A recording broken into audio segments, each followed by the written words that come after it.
সারা রাত উলঙ্গ ছবি দেখেছো, দেখে নিজের জামা কাপড় নষ্ট করেছো, অপবিত্র করেছো নিজেকে, অসুবিধা নাই।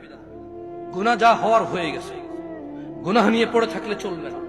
গুনাহ যা হওয়ার হয়ে গেছে, গুনাহ নিয়ে পড়ে থাকলে চলবে না। যাও গোসল করো, ফজরে আযান হয়েছে সালাতে যাও, 2 রাকাত সুন্নাত পড়ে আল্লাহর কাছে ক্ষমা চাও, 2 রাকাত ফরজ পড়ে আল্লাহর কাছে ক্ষমা চাও। আর দেখবা না, প্রতিজ্ঞা করো। আবার দেখে ফেলেছো, অসুবিধা নাই, জোহরে আযান হয়েছে, যাও মসজিদে যাও গোসল করে 2 রাকাত নামাজ পড়ো, আল্লাহর কাছে ক্ষমা চাও, প্রতিজ্ঞা করো আর দেখবা না। আবার দেখে ফেলেছো, অসুবিধা নাই, পরের ওয়াক্ত আযান হয়েছে, যাও মসজিদে যাও। কারণ মনে রাখবা, সকল অপরাধ গুনাহ নামাজ যদি ছুটে যায় কুফরিয়া শিরকি হয়ে যাবে, ছাড়া যাবে না নামাজ। আমি কি বুঝাইতে পেরেছি?